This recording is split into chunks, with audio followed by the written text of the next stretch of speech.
लेकिन मैं उसके बारे में अच्छा सोचूं, अच्छा करूं, ये मेरा धर्म है। ये विचार कर रहे वह धन्य कुमार, जिनका नाम है अभी अकृत पुण्य। आप लोग हैं कि वह अकृत पुण्य दर दर की ठोकरी खा रहा है, क्योंकि एक ही गलती उसने ऐसी की जो भाव भवांतर में उसे रुला रही है। कहते हैं ना, 100 फूल भी कम है एक दुल्हन को सजाने के लिए, एक फूल काफी है। एक फूल काफी है एक अर्थी को सजाने के लिए। 100 खुशियां कम है जिंदगी भर हंसाने के लिए, मगर एक गम काफी है जिंदगी भर रुलाने के लिए। एक जो उसने दुष्कृत्य किया था वह अभी तक भोग रहा है।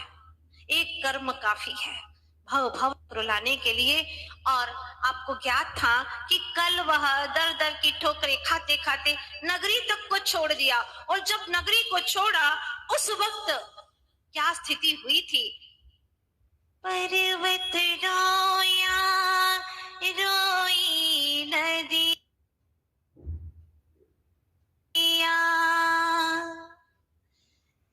सागर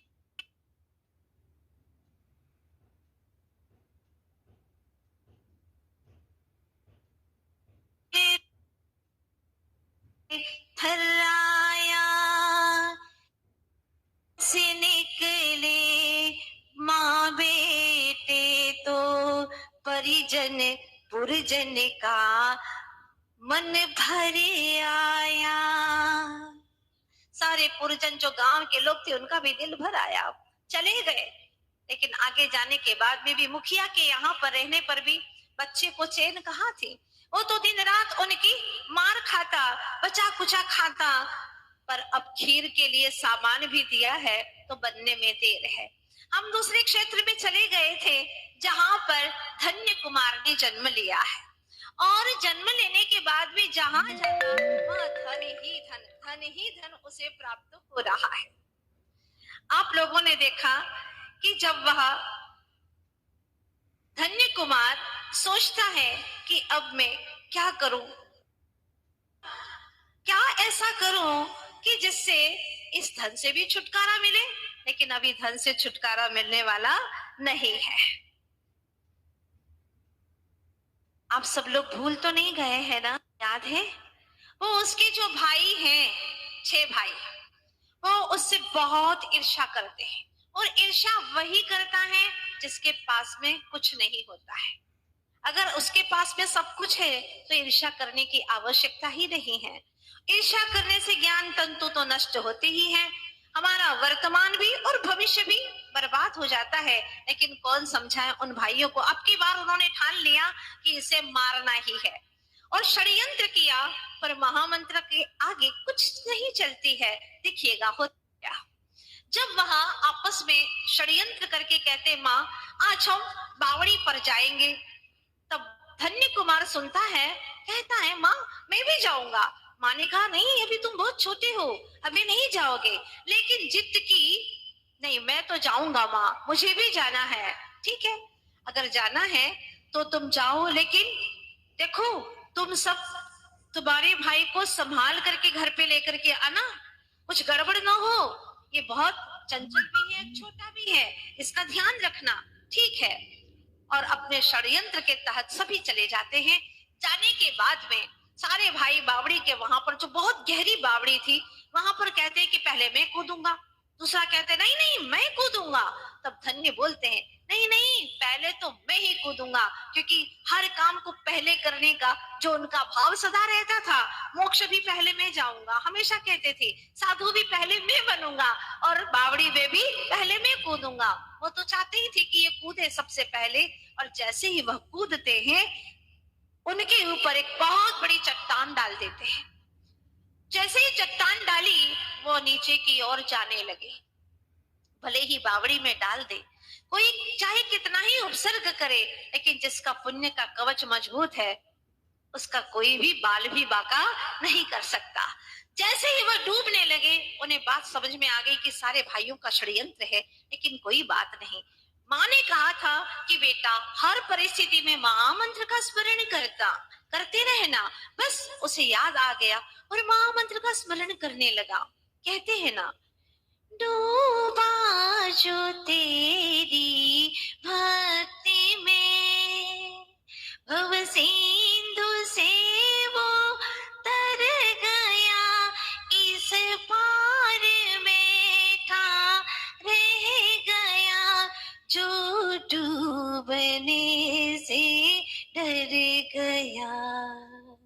कौन से सरोवर में डूब गए, कौन सी बावड़ी में डूब गए? भक्ति रूपी वापी में डूब गए।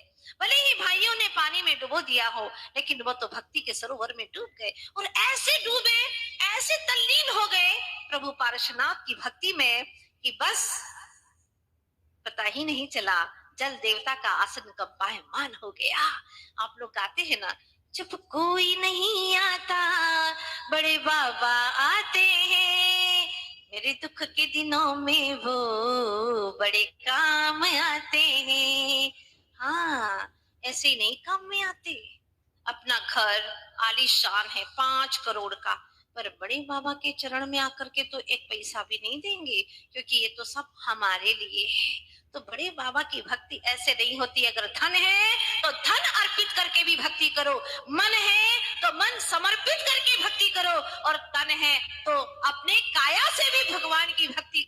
जब तन मन धन चेतन सर्वस्व समर्पण हो जाता है प्रभु के चरणों में, फिर कहा जाता है कि देवावि तस्स पणमंती जस्स धम्मे स्यामणो। जिसके हृदय में प्रभु विराजमान है, वहां पर तो देवता भी आकर के नमस्कार करते हैं। धन्य है। हम बहुत सारी घटनाएं सुनते, अभी आप लोगों को यहाँ पर भी घटनाएं सुना रहे थे। ये सारी बातें तो बहुत ही छोटी छोटी हैं। सच तो ये है कि जो भगवान के चरणों में सर्वस्व समर्पित कर देता है, अपना तन मन धन जीवन चेतन सब कुछ समर्पित कर देता है, तो भगवान के चरणों में आकर के वो स्वयं भगवान बन जाता है। ये तो बहुत छोटी छोटी बातें हैं कि कोई एक वेदी बना दे। आज वेदी बनाओगे, जानते हो क्या होगा? तुम स्वयं सिद्धालय की उस वेदिका पर शाश्वत काल तक के लिए विराजमान हो जाओगे। ये कोई सामान्य पुण्य नहीं है, बहुत बड़ा पुण्य है।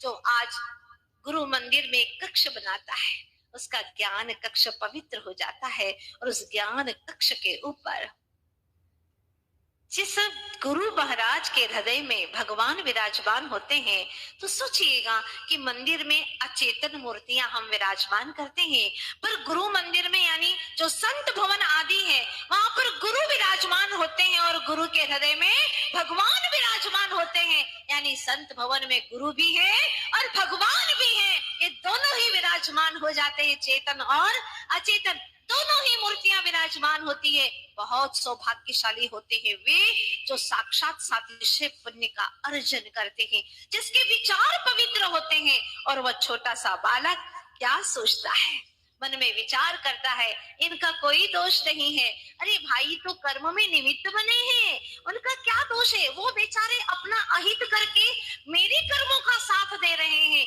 इसलिए उनका कोई दोष नहीं है। द्वेष करने से कर्म और तीव्र होते हैं, ये विचार तक करता है। और उधर से क्या हुआ?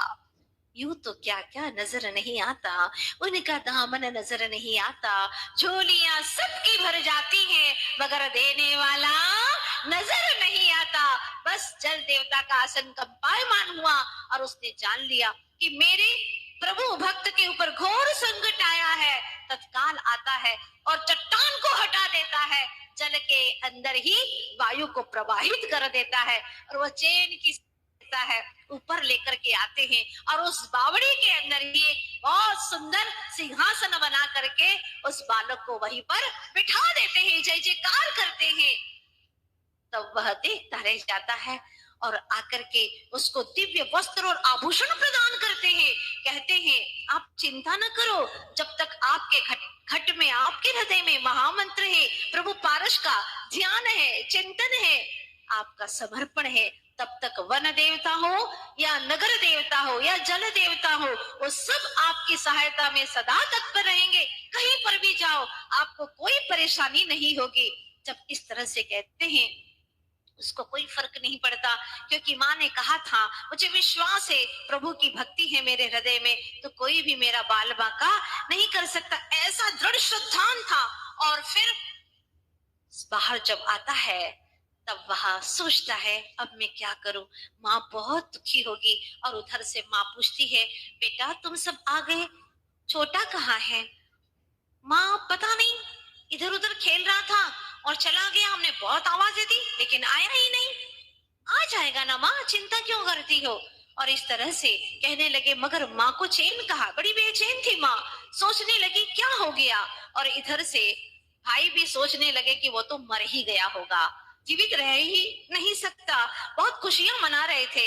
और इधर धन्य सोचते हैं कि देखिएगा, अगर हमारे घर में कोई परेशानियां आती है, बाहर में परेशानियां आती हैं, तो घर वाले सब मिल करके उसका हल ढूंढते हैं। लेकिन जब घर में ही परेशानी है तो अब मैं कहाँ जाऊं इसका हल ढूंढने के लिए।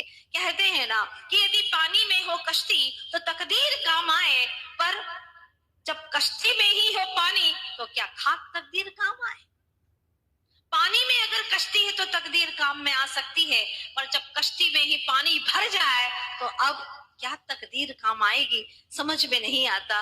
और सोचता रहता है। इतने में ही उसको एक उपाय सूझा कि मैं राजगृह की ओर जाता हूँ, अब मुझे अपने नगर की ओर नहीं जाना है। और राजा श्रेणी के उस राजगृह नगर की ओर जाने का तय करता है, चलना प्रारंभ करता है कि बीच में एक जंगल पड़ता है और उस जंगल के पास में ही एक बहुत सुंदर नगर था, गांव था। वहां पर जैसे ही गांव में पहुंचता है उसके पहले ही एक आश्चर्यकारी उसने दृश्य देखा। एक किसान, एक कृषक हल जोत रहा था। जैसे ही वह वहां जाता है, पहली बार उसने ऐसा देखा, हल जोतने का काम, बीज डाल रहा है, हल जोत रहा है। तो उसने देखा और वहां रुक गया। किसान ने पूछा, लगता है तुम आगंतुक हो, राजकुमार हो, आओ बैठो मेरे पास में, तुम्हारा आना ही मुझे सुख देता है। उसने पूछा, आपका नाम क्या है? धन्य कुमार ने अपना परिचय दिया। फिर पूछा तो उसने भी कहा, मेरा नाम कुटुंबी है, कुटुंबी। ठीक है, कुटुंबी के साथ में भी कुटुंब का बन करके रहा जाए। और पूछा कि क्या आप हमारे साथ में भोजन करेंगे? धन्य ने कहा, ठीक है, वो तो भूखा था ही। वो भोजन लेने जाता है, तब तक वो क्या करता है, हल जोतने का काम करता है। और देखता है कि क्या गजब की चीज है, तो अद्भुत खिलौना, आज तक ऐसा खिलौना मैंने नहीं देखा। और जैसे ही वहां हल चलाता है, 4 कदम चलता है कि उस जमीन के अंदर घड़ा हुआ एक सुंदर तांबे का घड़ा मिलता है, जिसमें स्वर्ण के सिक्के ही सिक्के भरे हुए थे। उसने जैसे ही देखा, अरे मुझे तो कहीं ले नहीं जाना है, और इसको यहीं पर ही क्यों ना ढक करके रख दूं, क्योंकि ये भी मिट्टी है, ये भी मिट्टी, कोई आश्चर्य की वाली बात नहीं है। और उसको कोई लोभ भी नहीं था, किंचित मात्र भी। जानता था ये तन माटी, ये धन माटी, जो भी दिखता माटी है, बनना बन कर फिर मिट जाना, माटी की परिपाटी है। लोग कहते हैं ना, ये तो माटी का खिलौना है, क्या बोलते हैं, माटी का खिलौना माटी में मिल जाएगा, ऐसा भजन भी गाते हैं। ये माटी है, बस ऐसे ही वो सोचता है, इसके ऊपर माटी डाल देता है और चला जाता है। जब चला जाता है, वो भोजन लेकर के आता है, देखता है गायब। वो वहां पर हल जोतता है और जैसे ही वो 4 कदम आगे बढ़ता है कि वहां घड़ा निकल आता है। जैसे ही घड़ा निकला, सोचता है बरसों हो गए मुझे हल जोतते, आज तक कभी ऐसा धन नहीं पाया, निश्चित वो उसी का होगा, धन्य का, वो छोड़ करके गया है, ये सोचता है। और उसके पीछे पीछे भागता है, आवाज देता है, धन्य रुको रुको। उसने सोचा आखिर बात क्या है, और वह आवाज देता है, पीछे मुड़ करके देखता है, वो के आ रहा है। उसने कहा कि मेरा नहीं है, मैं लेकर के नहीं आया था। नहीं नहीं नहीं, आपका ही है, मैं तो बरसों से हल जोत रहा हूँ, मुझे आज तक नहीं मिला, ये आपका ही है, आप लेकर के जाइए। उसने कहा नहीं, मैं इससे लेकर के नहीं आया था, सच बताता हूँ, ऐसी घटना घटी है, जब मैं खिलौना खेल रहा था ना, उस वक्त ये घड़ा मिल गया मुझे, मैं इस पर मिट्टी डाल करके आया था, तो फिर तुम ले लो। नहीं, मुखिया मुझे दंड देगा, तो मुखिया के पास चला जाए। देखिएगा कितने सरल लोग रहते थे। आप लोग क्या सोच रहे हैं, अगर हम होते तो अरे चुपचाप रख लेते, पर आप होते तो मिलता भी कहाँ, ऐसे विचार वालों को मिलता भी नहीं है, ध्यान रखना। हाँ, वस्तु एक ही है विचार कितने भिन्न भिन्न है। इसीलिए स्वामी समय सार ग्रंथ राज में बहुत अच्छी बात कहते हैं, वत्तुम पड़ुच्च जंपुण अच्छवसाणम तो हो जीवाणम नहीं वत्तु दोद बंदो अच्छवना अच्छवसाणेन बंधोति। वस्तु के आश्रय लेकर के, वस्तु के निमित्त से जीव तरह तरह के भाव करता है। और अध्यवसान जिसको कहते हैं, अच्छवसाणेन बंधोति, से बंद नहीं होता है, परिणामों से, भावों से बंद होता है। और उसको देख करके रागी आसक्त हो जाता है और विरागी विरक्त रहता है, उसको कोई फर्क नहीं पड़ा। मुखिया कहता है कि ये तो मेरा नहीं है, इसी पुण्यात्मा का है घड़ा, धन्य कुमार का है, मैं नहीं ले सकता। तब वह मुखिया धन्य कुमार को देता है और धन्य कुमार कहता अब तो ये मेरी चीज हो गई ना, तो ठीक है, अब मैं यहाँ किसको दे देता हूँ, किसान को, और वह किसान को दे देता है। कहते हैं ना, हर किसी की पीर पर नीर बह जाए यदि नैनों से तो वह नीर नहीं मोती है, मगर स्वयं की पीर पर नीर बह जाए यदि इन नैनों से तो वह नीर नहीं जहर है, क्योंकि नीर ही जहर बनता है सांप के मुख में। मगर किसी और की पीर पर नीर बह जाए तो वह नीर नहीं मोती है, क्योंकि नीर ही मोती बनता है सीप के मुख में। धन्य है वहां औरों की पीर पर इतनी पीड़ा है, जिसे वो गरीब है कृषक और वो सारा धन दे करके आगे बढ़ जाता है। अब जैसे ही जंगल में बढ़ता है, उसने क्या देखा कि वहां पर सर्प और किसका नेवले का, सर्प और नेवला, बंदर और नेवला, ये सब आपस में खेल रहे, क्रीड़ाएं कर रहे हैं। शेर और गाय दोनों एक घाट के ऊपर पानी पी रही हैं। और यही नहीं, मोर और सांप, इनका भी आपस में रहता है, मगर और हाथी का, और भी कई ऐसे जीव हैं जो जन्मजात विरोधी रहते हैं, जैसे मेंढक और सांप। ये सारे के सारे हिरण और बाघ, चूहा और बिल्ली सब मिलकर के एक साथ में ही क्रीड़ा कर रहे थे। देखा उसने, क्या बात है। और वहां पर पेड़ों के झुरमुट के पास में मुनीश्वर रिद्धिधारी महामुनिराज विराजमान थे। उन्हें देख करके उसने भावों सहित के साथ में 3 परिक्रमा लगा करके प्रणाम किया। मुनिराज की दिव्य देशना हुई और षट कर्म के ऊपर उन्होंने दिव्य प्रवचन दिया। सभी श्रावकों को देव पूजा, गुरु उपासना आदि करना ही चाहिए। अब आपकी बारी है, देव पूजा तो करते ही हैं आप लोग नित्य प्रतिदिन, गुरु उपासना करते हैं या नहीं? कैसे करते हैं? गुरु की निंदा तो कर ही नहीं सकता गुरु का उपासक, और जो गुरु का उपासक नहीं है वो जैनी कैसे कहलाया जा सकता है? जो सच्चे देव शास्त्र गुरु का उपासक हो वही वास्तव में जैनी कहलाने का अधिकारी होता है। तो जब वह गुरु ध्यान करते हैं, जब गुरु चिंतन में डूबते हैं, और ये पंचम काल है, जंगलों में तो रह नहीं सकते, उनके लिए कोई स्थान की आवश्यकता होती है जहां पर वो विराजमान होते हैं, कक्षा आदि का निर्माण कराते हैं, उनकी सेवा, उनके विहार आदि की परिचर्या में सहायक बनते हैं। वह श्रावक और वह धन्य कुमार भी उनके पास में जाता है, प्रवचन सुनता है और एक प्रश्न करता है, भगवान मेरी माँ मुझसे इतना प्यार क्यों करती है और मेरे भाई मेरे साथ में इस तरह का दुर्व्यवहार क्यों करते हैं, मैं जानना चाहता हूँ। तो गुरु महाराज के वाणी खुलती है और वह कहते हैं, खीर वाली बात याद है ना आपको? फ्लैशबैक में वापस आ जाइएगा और फिर हम चलेंगे। खीर बनेगी पर आज नहीं, कल शुभ मुहूर्त में बनेगी, प्रतीक्षा करिएगा। सौंधी सौंधी बड़ी सुगंध से भरी हुई वह खीर बनने वाली है और प्रतीक्षा कीजिए किसी एक ऐसे अच्छे पात्र की जो आए और उस खीर का आहार ले सके। तकदीर से लड़ाई इंसान की ये कहानी है जी आगम पुराण की। तकदीर करे षड्यंत्र सभी मिल भ्रात, धन्य को मारेंगे हम आज, किंतु पुण्य का कवच मजबूत था, वापे बीच गिराया धन्य धन्य जपा श्रद्धा से मामन, रक्षा जल देवता ने की प्रभुदास की। ये कहानी है जी आगम पुराण की, तकदीर से। माता रोई अश्रुधार, कहा मेरा धन्य कुमार, चले राजगृही नगरी की ओर वे। पथ में चला रहे जब हल, निकला घट में धन ही धन, सारी संपदा किसान को प्रदान की। ये कहानी है जी आगम पुराण की।